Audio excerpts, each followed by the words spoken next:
So yeah, today is our day, okay? Now, map answer, which other environmental philosopher, he wore the hat of an environmental philosopher in a book that he wrote in the early 1980s. Very, very, very, very, very super concerned about biodiversity, about species, about genetic lineages, the whole focus of his life work. Bingo, who is it? Rolston. Okay, who before that we already read, before Rolston. Rolston's life work is philosophy. Wilson is the guy, right? But I just want to start by observing that the difference between Rolston's argument and Wilson's argument could not be more profound and more vast and more fundamental and more basic and more screaming and requiring the attention of philosophers, right? So, if you think that thoughts and ideas and philosophical evaluations are to proceed by outcome, and of course, and if you're interested in the environment and you're an environmentalist, then the preferred outcome is the radical environmental policies that will bring humankind and our cultures into a more harmonious and more sustainable relationship with natural resources, right? And so you'll look at E.O. Wilson, and you're right, before you took this class, before you took a philosophy class, you'll read E.O. Wilson and you'll read Rolston side by side, and you'll think, oh, these guys are kind of cool, and they're kind of saying the same thing, right? We need to get really, really serious about preserving biodiversity. But now we know, okay, that their arguments could not be any more different. They couldn't possibly be any more different, even though they are championing the same cause, okay? Because Rolston is the objectivist, the thinker who insists that the value structure which he is outlining for us is an objective value structure. That the universe and Earth in particular, Earth is prolific, objectively prolific, pro-life you could say. Earth is pro-life in an objective sense. From the long-term view of the evolutionary historian, the seemingly inherent tendency of Earth and of life is to multiply its species, multiply kinds, just proliferating all over the place, right? And so objectively, the process of life on Earth seems to be headed somewhere toward the increasing multiplication of life forms, of kinds, of species, biodiversity, okay? And this pro-life tendency is an objective feature of life on Earth. Okay? This tendency to proliferate species is an objective feature, and it's an objective manifestation of value at all kinds of different levels. Okay. Now our goal today, okay, in what sense? Okay, getting back to the basic difference. E.O. Wilson champions radical environmental policies because of the objects of those policies, the subject matter, the concerns, the climate systems, the ecosystems, all the stuff that environmentalists care about matter to us long term, okay? They matter to us long term. They are very, very, very, very, very, very important for us to be morally respectful toward them, but we do that because doing so is good for us, and so they are all indirectly morally important. Okay? All the things that environmentalists are very, very, very important, okay? But the argument that supports their importance is one that says they are important to us human beings, okay? And many philosophers, like E.O. Wilson is a good example, go all the way and just take out their big guns and basically annihilate the possibility of even stepping outside of that anthropocentric, what's in it for us humans perspective, right? But it generates the radical policy conclusions, right? That Earth firsters and deep ecologists are all crying out for in unison with these E.O. Wilson type thinkers, okay? So only indirect moral status is what we environmental ethicists will sum up. When we talk, that's how we will sum up E.O. Wilson's view of whatever moral status happens to exist in an ecological whole. Okay, it's always indirect. The only direct moral status attaches to a human being, okay? To the human community, right? Because he's a holist, right? It's not, anyway. What Rolston is trying to defend, right? And this is what makes his argument so exotic and so dramatically different than Wilson's argument. What Rolston's trying to defend is the claim that ecosystems, biotic communities, a whole range of ecological wholes, going all the way out to the Earth as a whole, a whole range of ecological wholes have direct, independent moral status. Okay? So let's see how he does that. How can he do that? And we already know, I've kind of tipped you all off, that he's going to use a neo-Kantian argument. He's going to use some of this. The form of his argument is going to be, I, as a very keen, although still amateur ecologist and geologist, he's very aware. He's a Renaissance thinker, and and he has a master's in science. Remember? Yeah, or maybe it's the philosophy. So anyway, he's long been fascinated with science. Okay, and he accepts biology, he accepts evolution, he accepts the deep time, right, and the long evolution, millions and billions of years of evolution of life on Earth. He's not some fundamentalist Christian guy, right? Obviously.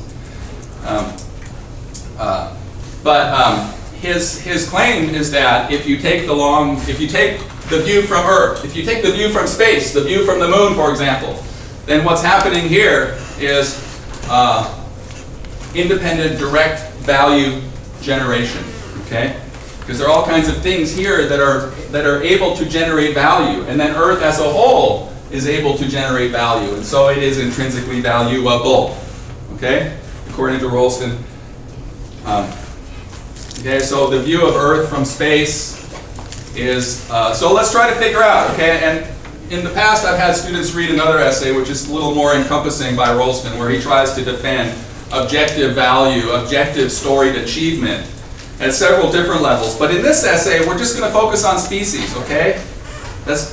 It's a big claim. It's a very difficult claim to defend in the end, but it's a lot easier than defending, furthermore, that ecosystems and Earth as a whole. In other work, he defends that claim too, that Earth as a whole and In this essay, he just wants to defend the claim that a genetic lineage is an entity sufficient unto itself as to qualify for moral status, okay? A genetic lineage somehow is making moral claims. There's something there in the genetic lineage that's making moral claims that humans have an obligation to listen to, at least, and hopefully try to take seriously and respect. All right? So how does he do this? How can you attribute, right? So remember, so far, Tom Regan, by the way, okay, the other deontological thinker that we just got through reading, he would reject this whole line of reasoning, okay? And he would be on fairly solid ground in rejecting it. Because remember, he's very sensitive about how far we can extend this business of moral status, of being an end in itself, okay? And he thinks there has to be, and plausibly, he believes that there has to be enough of a unified consciousness there.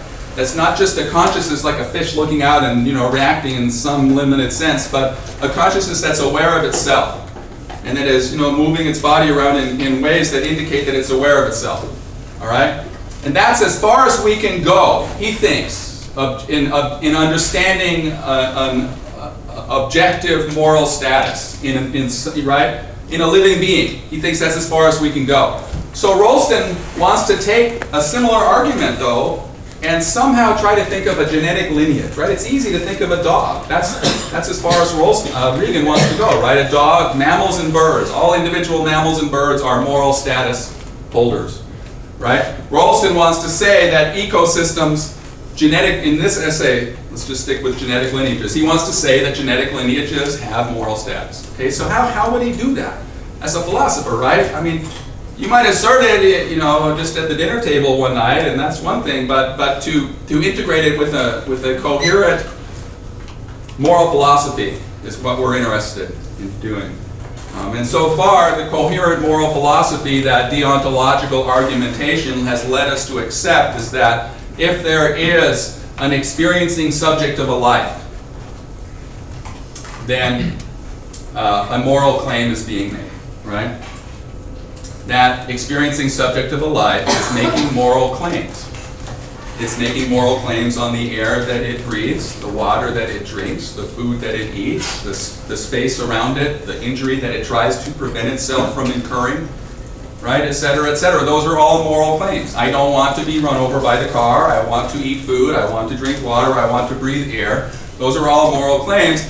And with every moral claim, let's stipulate right now, I don't want to jump too far ahead and do environmental pragmatism, but I do want to get into environmental pragmatism near the end of today's class. But in the meantime, let's just stick with Rolston's worldview, and then we'll show you how an environmental pragmatist believes it's completely misguided, all right? all this objectivistic metaethics business that Rolston clings to is perhaps just misguided. And let's just see how he is able to sustain it, right? His claim basically is that there's enough there in a genetic lineage for moral status to attach to. And what is it that moral status attaches to? The integrity of that species in its long-term adaptive fit into its environment, right? Into its ecosystem. Most species are specialists, right? That's why they're called species, right? They're specific to a niche, right? They're specialists. And they all reflect a long process of a form of life gradually, step by step, adapting itself to a particular place. My favorite example, as you know, is the salmon run, right? Every salmon run, right, is unique to a specific stream which has specific evolutionary challenges built into it, right? Not evolutionary, but specific challenges that a species, for a salmon run to thrive in a particular stream, it has to adapt itself, right, to the conditions in that stream, right? In the seasons, the food that's available at different times of year, et cetera, right? Remember those June hogs that they tried to transplant, right? Native to the rivers of British Columbia, way up there, right? That's why they got so big, right? That's why they were the size of June hogs, because they had to get that far, right? They had to travel 1,500 miles to their spawning stream, right? So they needed, and salmon stopped eating pretty much, except for steelhead. Steelhead will still continue to eat a little bit, but Chinook basically will stop eating, and so they need a lot of muscle and fat stored on their bodies in order to go a long distance like those June hogs. Anyway, when they transplanted them, right, they forced them to spawn in a fenced-off area in a different watershed because they knew that their home watershed was about to be made inaccessible. And they also knew that these June hogs were really valuable, right? They wanted to save them, and they did their very best. But it didn't work because the timing of the hatching out of the eggs, right, and just the way the babies grow and everything, it's all adapted to those streams where they originate in British Columbia. And when they transplanted them, it just didn't work, right? Anyway, so what the claim that Rolston is trying to defend is that a genetic lineage is an entity making value claims, right? And its value claims are reflected in its systematic adaptation to the conditions which it has evolved to thrive in, okay? That is a autopoietic, if I can use that word, an autopoietic, self-creating, self-organizing process that has an interiority, sort of a teleological interiority, you could say. And it's to that teleological interiority, which we could also characterize in the language that Rolston uses, not necessarily in this essay, but in other essays. He uses this language, storied achievement. Wherever there's storied achievement, there is intrinsic value, okay?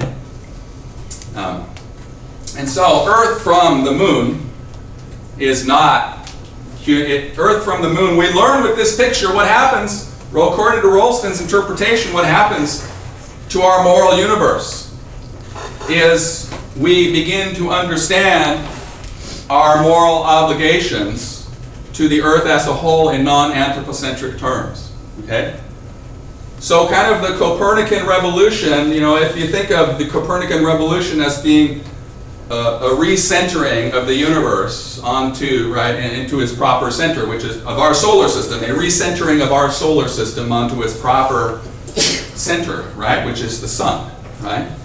Well, perhaps we can describe enlightenment, the Enlightenment moral universe, as involving a shift from a theocentric universe to an anthropocentric universe. And now, somehow, science, not just somehow, but science has disclosed to us, furthermore, Rolston says that that anthropocentric universe model is also wrong. The moral universe being anthropocentric is wrong. That really, the moral universe as on Earth is geocentric, okay? And not just geocentric and ecocentric, but also geogenic and ecogenic, okay? The hallmark of enlightenment, of all enlightenment moral reasoning, the two big examples are deontology and utilitarianism, is that they they all assume that value is anthropogenic. That there must be a valuer for value to be generated. Okay? And so the claim that William James makes is actually emblematic of this. And I don't know who's, in the end, I refuse to take a side. But as we'll see, there's a bit of a confrontation across the century of time between Rolston and William James. And William James kind of represents this view that you need a valuer, at the very least a sentient being who cares about his life and his food and stuff, right? You need a sentient being for there to be value. Okay? Rolston says no. Rolston says he is the meta-ethical objectivist. William James is the meta-ethical, I wouldn't call him quite subjectivist, but he's more subjectivist. And William James is coming from the same neo-Humean tradition that the utilitarians come from. And more than that, William James actually admires, especially John Stuart Mill's work, and in fact dedicates one of his books to John Stuart Mill. So the pragmatists are much more coming out of the neo-Humean tradition, which is more of a subjectivist meta-ethical tradition, right? But Rolston wants to reject all that. In fact, Rolston even uses a quote from William James as sort of a whipping boy to show us what's wrong with this view, right? It was very interesting. It's not in the essay that I asked you to read, but it's in a different essay by Rolston. He quotes William James and says, this is the wrong view. Anyway, his view, which he thinks is the objectively true view of value, of the nature of value. Okay? He says humans are not so much lighting up value in a merely potentially value, and this is the further revolution in our moral universe that Darwin ultimately perhaps should be given credit for introducing into our culture. This further revolution which makes value ultimately no longer anthropocentric and no longer anthropogenic, right? But generated all over the place at all these different levels, all right? Ecogenic, and finally geogenic, right? Earthgenic, generated by Earth. Notice that Rolston never makes, he's written a lot in theology, right? He's really into writing about God and theology, and I think he still takes his religion, his religious orientation quite seriously. But the arguments that he offers his readers in his essays on environmental ethics are never natural law arguments, and they're never theocentric arguments. Okay? So, and you guys, that's pretty obvious, right? Anyway. He said, Rolston says the valuing subject in an otherwise valueless world, right? And he thinks that's the premise. And it is, kind of is, right? Of enlightenment. That's the basic premise of utilitarianism and classical Kantianism, right? And he says it's wrong. This premise is wrong. An insufficient premise, right? The valuing subject in an otherwise, right? Only the human valuing here, the wonderful human valuing, otherwise all valueless, right? This is an insufficient premise for the experienced conclusions of those who value natural history, right?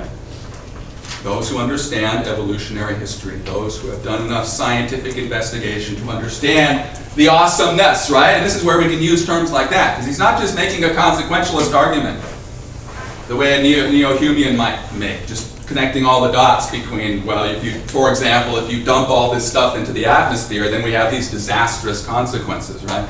That would be more of a neo-Humean consequentialist argument, obviously. And that's not the sort of argument that Rolston's making, though, right? He's saying that when you are sufficiently educated into what's going on in the natural world, then you will have this aha, that's amazing moment, and you will come back to civilization with a renewed passion, or a refreshed, a strengthened, much greater passion that you could say where you've seen the light, right? You've been enlightened, and there's something spiritual about that too. It does not religious, but just something transcendent, shall we say, a transcendent moment, of course. And of course the neo-Kantians celebrate the transcendent capabilities of the human organism. So these kinds of arguments are very attractive to people who, read their John Muir when they were young and really liked that point of view, but then grew up a little bit and realized that, well, John Muir is kind of making these bizarre metaphysical commitments and talking about the hand of God and Yosemite and all this stuff. And then you might, finally come around to reading Rolston, and then you might say, aha, that's kind of what I was trying to get at, but I was clouded. When I was reading John Muir, I was clouded with this, kind of hand of God stuff, but it's really just the awesomeness of the hand of evolutionary history, right? If there is a hand, a telos, right? And Rolston does actually think of evolutionary history as being teleological. So perhaps you could say, my professor in college he described a teleological theory of history, or of evolutionary history, as a theory that history has fingers and toes, right? It's somehow it's going somewhere and it's doing stuff, right? And that's Rolston's view of evolutionary history. The whole evolution of life on Earth is teleological, okay? And in an important sense, of course, that goes against sort of this mainstream consensus reading of Darwin, right? Because the mainstream consensus reading of Darwin is that there's nothing teleological happening in nature. And this is a huge point of contention, right, for ethicists, for environmental ethicists. Because if there are teleological features of evolutionary history, then there may be more to hang your moral concepts on, right? That notion of teleology, right, it played a huge role in Western moral philosophy since before the Enlightenment, right? It played the principal role before the Enlightenment, right? Anyway, so Rolston accepts, right, that objectively there are certain features of evolutionary history that that give us guidance on correct resource policy, or that indicate to us that there is something here that we need to respect and not fully instrumentalize, okay? Not fully reduce to an instrument. And remember, perhaps, if some of these ecologists, if ecologists are correct, then perhaps harming the integrity and or stability of an ecosystem is enough to qualify that action as a reductive action, right? Because the whole, right, that's a hallmark, right? Once the integrity's gone, once the stability's gone, the whole is gone, and the whole has been reduced, right? Get it? See how that's that neo-Kantian reading of Leopold. That's perhaps what Leopold is saying. That's why we shouldn't. That's why we shouldn't do actions which don't preserve the integrity, stability, and integrity and beauty of a biotic community. All right. So Rolston says there is value without a valuer. There are value facts that exist in nature, devoid of human consciousness. Okay. Or even, okay, Rolston insists, even devoid of all sentient consciousness. Okay. So remember the old last man example? Well, Rolston has an easy answer to the easiest answer of all, right? And the one that maybe resonates with most of you. Remember the last, Meg, let's call her Meg. Meg has nuclear weapons, buttons all over the place, and she decides she's the last human, right? And she knows she has the same sickness that everyone else, that all other sentient life, period, suffered and died from, right? She has the same sickness, and she knows she's going to be dead in, let's say, 6 hours, right? And so she just gets really hammered and drunk, right? She's just all in despair, and she just blows things up all over the place, right? And she destroys the redwood forest, let's say. That was the original example. She destroys all the redwood forest in Northern California, and that's the only place where there's a redwood forest, right? So she destroys the future of all redwood forests, right? Before it was thriving. There weren't any squirrels or no sentient life there at all, but the forest itself, the trees, the vegetative part of it was still thriving, right? Anyway, so the question is, what's wrong with that? She's the last human being. If you're a classical ethicist and you are convinced that there is no value without a valuer, right? And so you just have to throw up your hands and say, well, that's kind of in poor taste, I guess. If it was up to me, I'd kind of object to that, but I don't see how I can object because there aren't any valuers left anywhere in the world, right? So there's nobody there to care, and where there's nobody there to care, it cannot be morally wrong, okay? You see the reasoning? But what does Rolston say? Rolston, he denies the meta-ethical premise of the classical ethicist, right? And he says, no, I've just gotten through showing you in all my evolutionarily informed writings that, in fact, there is value being generated in ecosystems all the time. So, when the last human destroys the redwood forest, she is destroying value, and the destruction of value is morally wrong, okay? So you're saved by Rolston's objectivist meta-ethic, and now you can all rest comfortably knowing that your moral intuitions, right? Remember, no one raised their hand. All of you just got sick to your stomach and just wanted to throw up at the thought of Meg destroying the last redwood forest, right? So, but then you all got puzzled, right? You thought, well, wait a minute now, I'm sick and disgusting by that act, but I can't explain why. Because I believed in this old meta-ethic, right? Now I can see Rolston, okay, now that he's corrected us in our meta-ethic, right? And now we know why, right? There may not be a tickle without a tickler, but there is biology without biologists, right? That seems true, empirically. There is history without historians, that seems true. And there is value without valuers, according to Rolston. All right? And there is his arch nemesis. He is. All right? Two highly esteemed metaphysical monkeys who have very different views of the nature of value. And they both delivered, as I mentioned on Tuesday, they both delivered the Gifford lectures, about 100 years apart, about 100 or 95 years apart, I guess. Anyway, these are famous lectures that are always in, the topic is always in philosophy of religion, all right? Not necessarily, it's not theology, okay? Philosophy of religion is different, and William James was a lifelong skeptic and not a religious person. He did not follow any faith in his life at all. So to be invited to deliver the lectures there doesn't mean that you're a religious person at all. Turns out that Rolston, as I mentioned, I believe still does take his religious orientation very seriously. But in any event, very different interpretations of the nature of value by these two esteemed philosophers.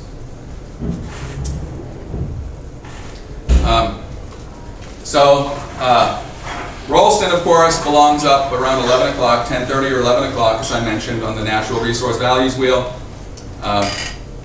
because he's giving us this deontological account of how we determine right resource policy.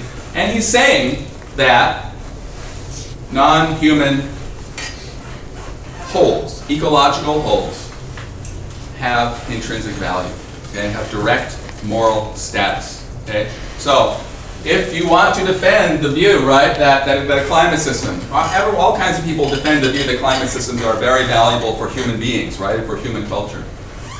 But perhaps the radical environmentalist wants to defend the claim that, and certainly the radical environmentalist wants to defend the claim that an ecosystem, right, or a biotic community, there are many things that are valuable in themselves for most environmentalists. I think I'm not too far off track, by making that claim. It's another empirical claim, but I think it's fairly accurate.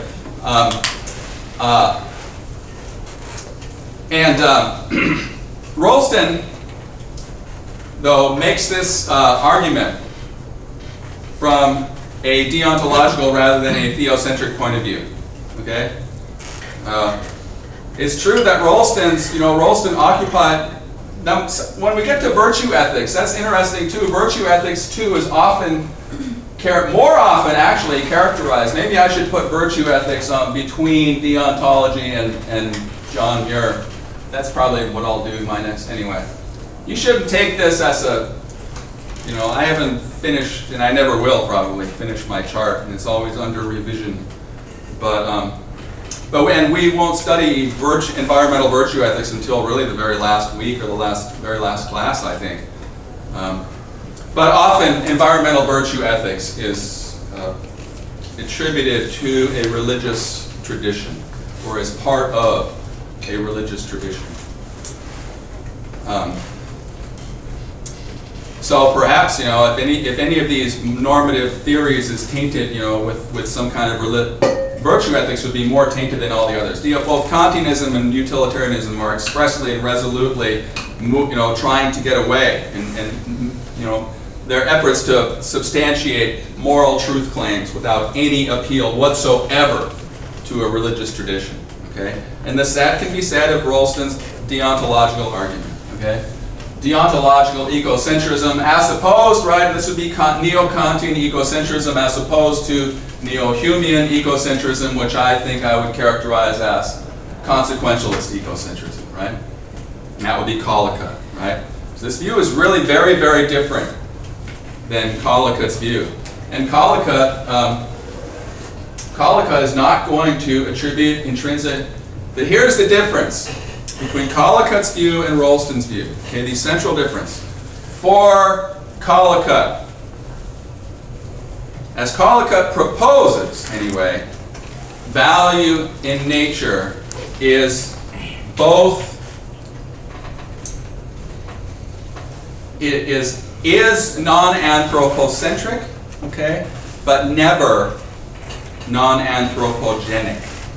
There always must be a human valuer for Collicutt. There always must be a human valuer for Collicutt. So Collicutt gives us this anthropogenic account, right? Where does value come from? There has to be a human valuer there, okay? But he nevertheless wants to insist that in a properly advanced and ecologically informed culture, value, despite always being anthropogenic, can be anthropocentric for certain really special things like genetic lineages and ecosystems, okay? So, what does Rolston do? He says, okay, Collicutt, your view is that values are anthropocentric, but you need a human to generate them. They're always anthropogenic, okay? Well, tough luck, Rolston, because what you just did is you committed yourself ultimately to a relativistic perspective. And only the objectivist view will save us from a relativistic account of value in nature, okay? My theory, Professor Collicutt, does not suffer from the infirmity of characterizing values as always anthropogenic. My theory of value in nature is that there, and I've demonstrated at all these different levels, there are intrinsic values in nature, and these intrinsic values are both non-anthropocentric and non-anthropogenic, okay? So Rolston would say he's the only guy, the only one that we've read so far that's pure, and that gives us this ecogenic and geogenic, right? Generated by ecosystems, not theogenic, not generated by God, but also not generated by humans. Generated by ecosystem, generated by the earth as a whole, which is this one big value generating system, right? Okay? Without humans, long before humans ever came along the scene, earth was this amazing, absolutely stupendous value generating system, right? Value and meaning generating system, right? Where there's only stuff, is there value and meaning? Where there's only chemistry and physics? Rolston says when biology comes along the scene, information is added, right? Through genes, through genetics is added, and that involves the addition of meaning and value, right? Because the genetics teaches each individual animal in that genetic lineage to defend itself, right? This just gives us the tools, right? Gives it the tools to do all that, to be valuable, to defend values. So anyway, it's with biology, right? It's with the emergence of life on Earth that value emerges, according to Rolston, because it's with the emergence of life that value claims begin to be made, right? And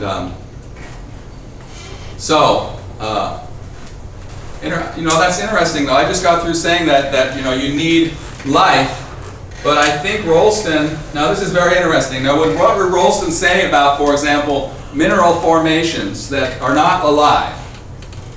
And he has an essay where he talks about this actually. There's this one